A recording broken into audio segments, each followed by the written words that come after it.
supaya atau di yang waktu dalam ibadah seringkali kan mungkin ada yang tidak terlambat, tapi dari situ membuat beberapa dari orang yang sudah hadir kayak seperti kurang fokus, terus mempersilahkan atau itu sendiri agar orang itu duduk di sini, mempersilahkan malah banyak yang hadir gitu. Itu bagaimana cara menyampaikannya supaya umat itu paham, mengerti bahwa ini situasi ibadah.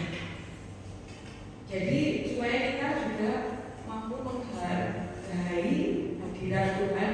Waktu ibadah itu otomatis kita kan ada hadirat Tuhan di situ.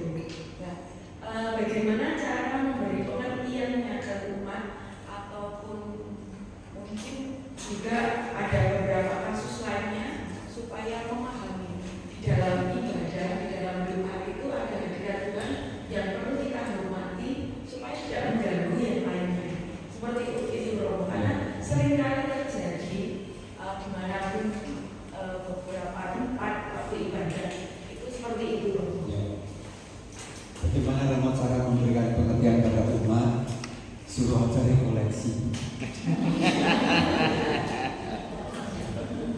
Satu, kedua, kalau ada orang yang datang terlambat, bisa datang terlambat, lalu kemudian ada umat yang di dalam itu yang keluar, oh mari sini, mari sini, mari sini, mari sini, akhirnya semua melihat ke sana.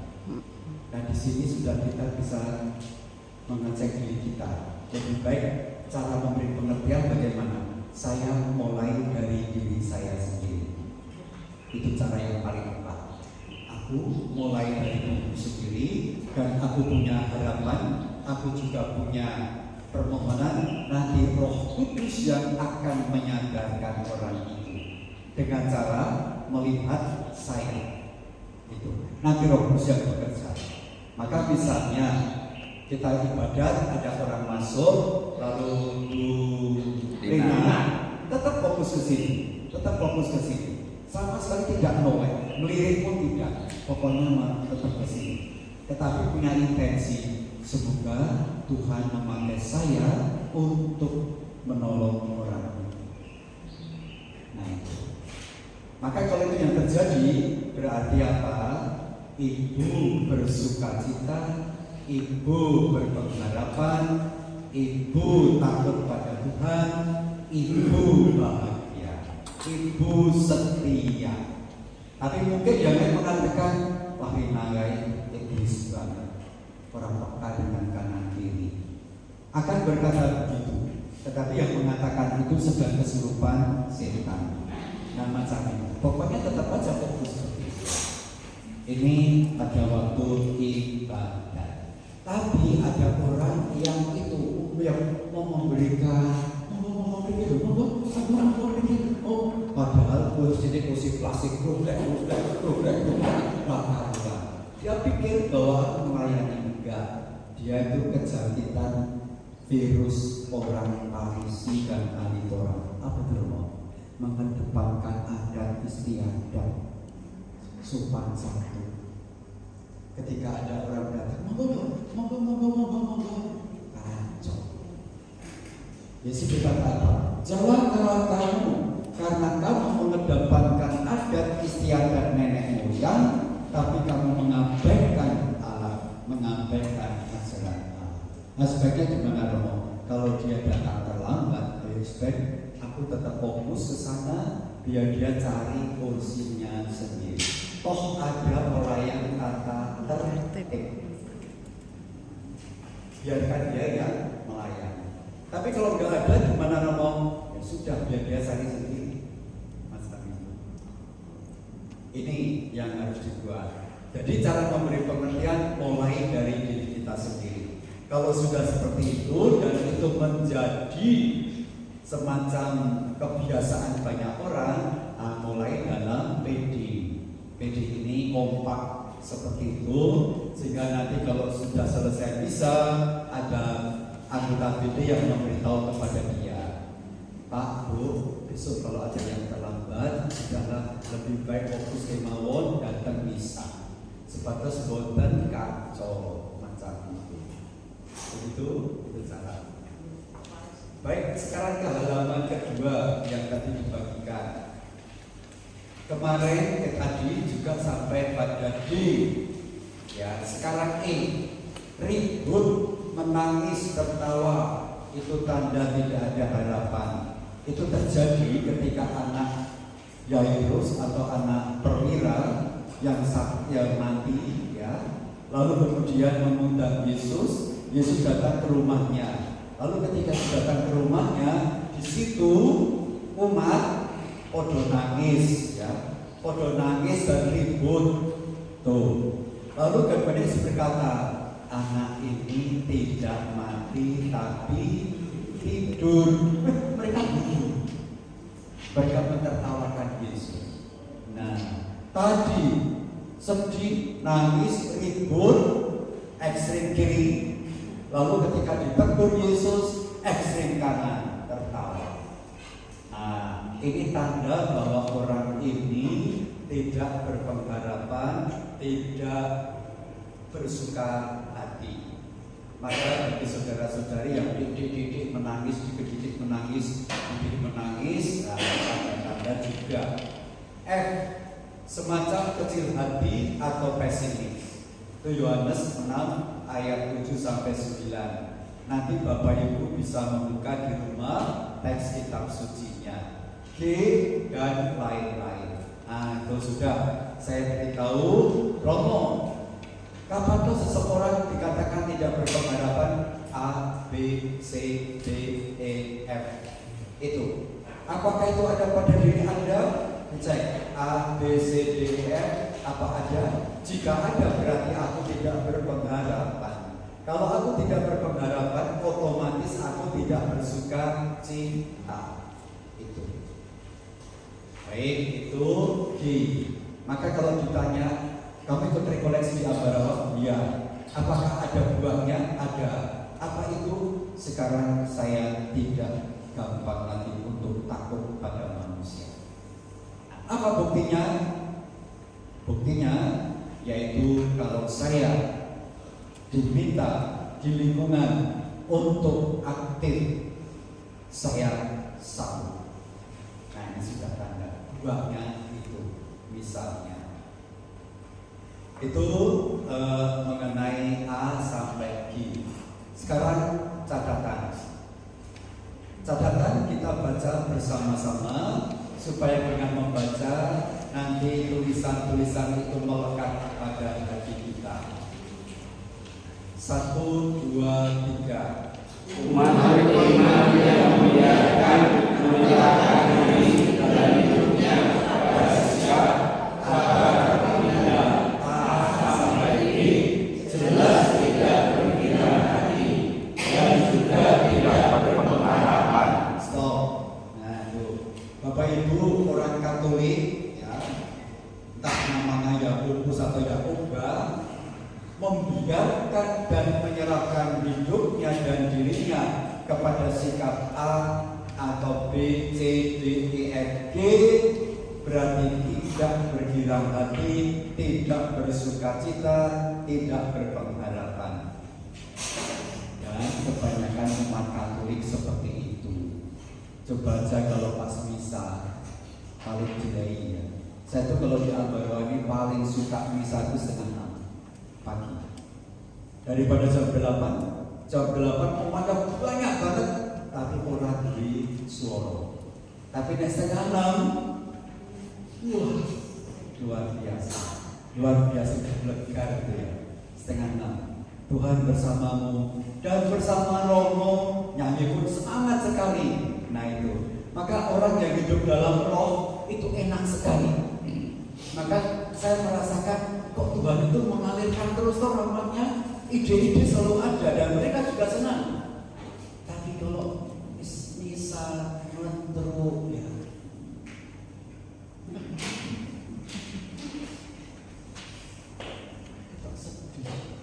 murung, cemberut,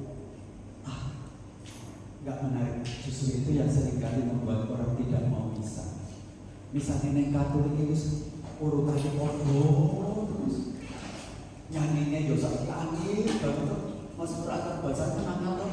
Kalau minggu wis angin, wong-wongnya juga nggak bergairah, nggak energi. Lah kenapa? Karena dia tidak bergirang hati, dia tidak berpengharapan. Sebabnya apa?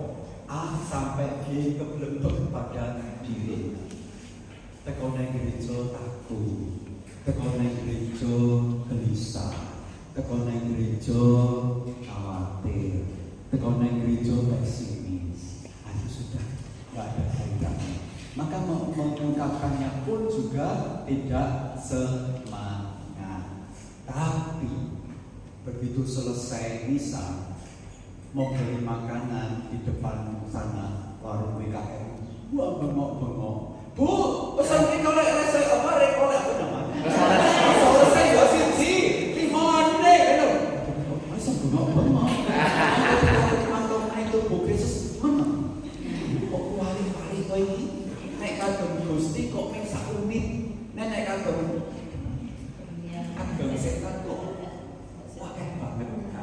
Itu penting. Maka kita ngecek apakah aku naik misa itu betul-betul ikut bersuka cita atau tidak. Pak Bu katanya baru saja susah ya. Katanya apa namanya baru saja ditegur oleh Romo Paroki ya Romo. Nah terus gimana? Ya sudah Romo, sekarang kami mau misa dulu. Mau misa? Ya lalu dia misa. Nah, ketika bisa nyanyi, semua bunga ikut bernyanyi, gembira hatiku. Ya semangat. Padahal tadi dimarahi oleh Romo Paroki. Tapi kok kamu semangat banget? Saya memang sedih Romo karena dimarahi Romo Paroki. Tapi kesedihan saya itu saya datang pada Yesus. Dan saya belajar dari Yesus. Dia bilang kok, kamu berbeban berat ya, karena kamu tadi dimarahi Romo Paroki. Padahal kamu tidak salah. Iya Tuhan, datang pada saya, belajar dari saya. Kuk yang kupasang itu ringan. Nah, maka ciri orang Katolik, ciri yang dapat banyak rezeki itu kayak apa? Ketika orang itu selalu bersuka cita. Tapi kalau kita sudah berat ya, wis wong ireng, ambune minyak wangi, minyak kayu putih, ini yang pakai salova, kaos kakinya wangi, restoran yang murah. Bagi Katolik kok memelas, wis nasi memelas, kalau bagi Katolik tak tidak Kristen lain. Saya gegap gempita. Mana kesaksianmu? Mana kamu menjadi garam? Mana kamu menjadi berita ada di atas kaki dia? Itu penting banget. Ben meskipun aku kurus, kering, ireng, tetapi betul-betul semangat, aura itu nanti ada. Gitu. Ini yang penting kita perhatikan. Maka Bapak Ibu ingat, kalau Bapak Ibu A sampai G berarti tidak bergirang hati, tidak berpengharapan.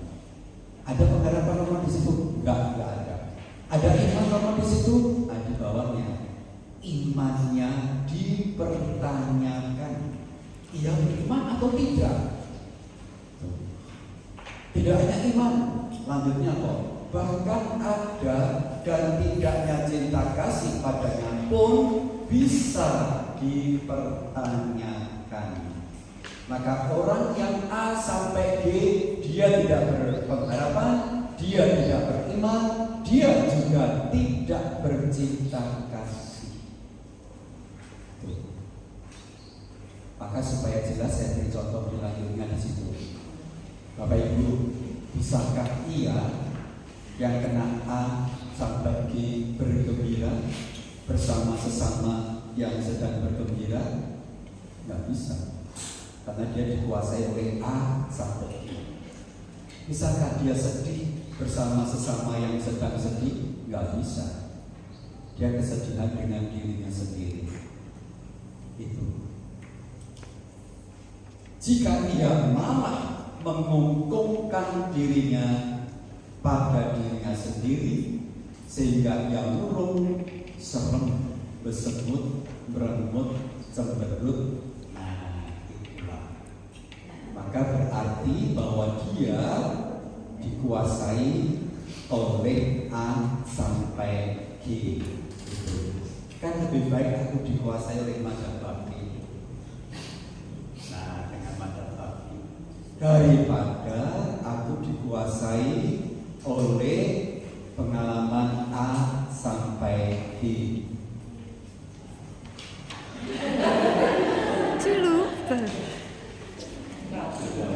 Itu di sana ada pengantin, aku nggak bisa ngerti. Sana ada orang susah, aku nggak bisa mengerti. Itulah, nggak apa-apa Pak, biar provinsi. Nah, itulah. Maka dicek apakah kita dalam hidup sehari-hari suram. Orang yang suram, Rahman itu adalah angel. Karena apa? Lahan ini atos, lahan ini gelap, lahan ini penuh dengan virus yang tak karuan. Tapi beda lain kalau orang itu lapang, sukacita, gembira, los, longgar, itu Rahman itu akan ada. Tuh Bapak Ibu saudara-saudari yang catatan. Jadi sekali lagi, jika Bapak Ibu ada pada A sampai G, maka jelas tidak bersukacita, tidak berpengharapan, tidak beriman, juga tidak bercinta kasih. Itu. Bisa jadi kalau besok, yuk kita besok akan ziarah. Ziarah kemana? Ke Selang Sono. Yang ojo mencari pakaianmu. Kenapa? Sebel. Mana betul? Warna ini mesum balik. Numpak bis ini ora cocok. Ning gone ngarep ora cocok, ning gone ora cocok. Ya salah wis. Ada enggak? Itu. Atau dhek melu ning bis ndi? Bis A. Aku tak jalan pindah bis B bae yo. Maka pengen pindah ning bis iki. Sing nang kono mung sopir karo Pak Guru. Karena apa? Nah, energi saya habis. Saya tinggal jadi ziarah. Anaknya apa? Meng malah tambah besok. Kok tambah besok apa? Oh menesu karo dhek terus kok ngomong. Enggak menarik. Orang itu diajak rekreasi malah rusari. Tapi ketika diajak untuk berdoa rosario, malah dia itu main game. Nah, warik-warik seperti itu. Baik, maka saya tambahkan Romo bagaimana supaya doa-doa saya dikabulkan dan saya banyak rezeki. Saya berkata, kalau begitu jangan sampai A dan G ada pada panjenengan. A dan G jangan sampai ada pada panjenengan. Baik, sekarang Pak, bagaimana Romo kita itu bisa bersukacita berpengalaman kalau ada beban? Nah itu. Lalu saya beri contoh tulisan di situ, beban itu penghambat tema datanya. Beban bisa berbentuk macam-macam. Panjenengan sambil mengoreksi ya. Ada beban akibat sikap atau cara bertindakmu yang buruk atau jahat. Kalau saya berbeban, kenapa? Saya gak lulus, anak saya gak lulus. Kenapa anak-anak ibu bapak gak lulus? Ya dia gak belajar. Kenapa dia gak belajar? karena saya suruh dia untuk bekerja terus. Lalu ibu bapak itu berkata, Romo berarti anak saya sedang memanggul salib. Enggak, itu bukan salib, tapi itu maut. Kok maut kenapa Romo? Karena beban kegagalan yang dialami oleh anak bapak dan ibu karena perbuatan jahat. Perbuatan jahat apa Romo? Pertama, anak gak bisa belajar dan gak mau belajar. Yang kedua, bapak ibunya terlalu memeras dia. Nah, itu. Jadi itu bukan salib tapi maut. Kalau mengamati itu Romo, apakah orang itu bisa bersukacita? Menurut Bapak ini, kalau orang itu seperti bersangka dia bersukacita, nah, bagi orang beriman bisa. Kayaknya agak lemes. Agak lemes. Kalau gitu saya nyanyi aja lah.